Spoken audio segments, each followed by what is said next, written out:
Hi friends, it's me Gopika. Welcome to my channel. അപ്പോൾ നമ്മൾ ഇന്നത്തെ വീഡിയോ കക്കയിറച്ചി തോരൻ ഉണ്ടാക്കുന്നതാണ് കേട്ടോ. അപ്പോൾ അതിന് ആദ്യം നമ്മളൊരു ചീനച്ചട്ടി എടുത്ത് വെച്ച് അതിൽ വെളിച്ചെണ്ണ ഒഴിച്ച് അത് ചൂടാവണ വരെ വെയിറ്റ് ചെയ്യുക. അത് കഴിഞ്ഞ് അതിലേക്ക് കുറച്ച് സബോള ഇട്ടിട്ട് നമ്മൾ നന്നായിട്ട് വഴറ്റി കൊടുക്കുക. സബോള ഇങ്ങനെ വഴറ്റുമ്പോൾ നമ്മൾ കുറച്ച് ഉപ്പിട്ട് കൊടുത്താൽ പെട്ടെന്ന് വഴണ്ടി കിട്ടും കേട്ടോ.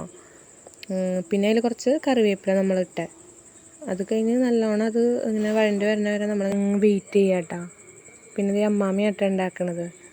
അങ്ങനെ നല്ലോണം വഴറ്റി ഒരു ബ്രൗൺ കളറൊക്കെ ആകുമ്പോൾ നമ്മൾ മുളക് പൊടി മല്ലിപ്പൊടി ഇട്ടിട്ട് നല്ലോണം ഇളക്കുക. 2 ടീസ്പൂൺ മല്ലിപ്പൊടിയും 2 ടീസ്പൂൺ മുളക് പൊടിയും ഇട്ടിട്ടേക്കണം. പിന്നെ അതിലൊരു 1/2 ടീസ്പൂൺ കുരുമുളക് പൊടിയും കൂടി നമ്മൾ ഇട്ടിട്ടുണ്ട്. എന്നിട്ട് ഇത് നന്നായിട്ട് ഇളക്കി യോജിപ്പിച്ചിട്ട് നമ്മൾ 2 തക്കാളി എടുത്ത് അരിഞ്ഞ് വെച്ചിട്ടുണ്ടായി അതും കൂടിയും ഇതിലേക്കിടും. അത് കഴിഞ്ഞ് നമ്മൾ തക്കാളി വെന്ത് വരണ വരെ നല്ലോണം ഇട്ട് വഴറ്റും.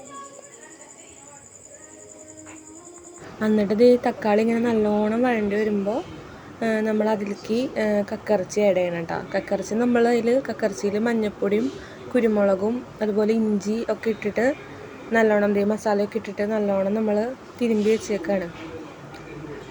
ഇതെന്നിട്ട് നമ്മൾ ആ വഴറ്റി വെച്ച കൂട്ടിലേക്ക് ഇടും. എന്നിട്ട് നല്ലോണം ഇളക്കി യോജിപ്പിച്ചിട്ട് നമ്മൾ മൂടി വെക്കണം വെവാനായിട്ട്. അത്യാവശ്യം ഒരു 20 തൊട്ട് 30 മിനിറ്റ് വരെ നമുക്ക് എന്തായാലും മൂടി വെച്ച് വേവിക്കേണ്ടി വരും. അത് കഴിഞ്ഞ് പിന്നെ നമ്മൾ ഇടയിൽ ഒന്ന് ഇളക്കിയൊക്കെ കൊടുക്കുക. അങ്ങനെ ഒരു 20 തൊട്ട് 30 മിനിറ്റ് വരെ വേവിച്ച് കഴിഞ്ഞിട്ട് എടുക്കുമ്പോൾ ഈ ഒരു പരുവാവും.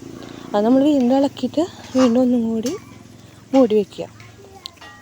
അതിന് കുറച്ചൊരു 5 മിനിറ്റ് കഴിയുമ്പോഴേക്ക് സെറ്റാവും. എന്നിട്ട് ഈ ഒരു പരുവാവും. അപ്പം നമ്മൾ തീ ഓഫ് ചെയ്ത് വയ്ക്കുക. അപ്പം എൻ്റെ ഈ വീഡിയോ ഇഷ്ടമായ എല്ലാവരും എൻ്റെ ചാനൽ ലൈക്ക് ചെയ്യുക, സബ്സ്ക്രൈബ് ചെയ്യുക. Thank you for watching my video.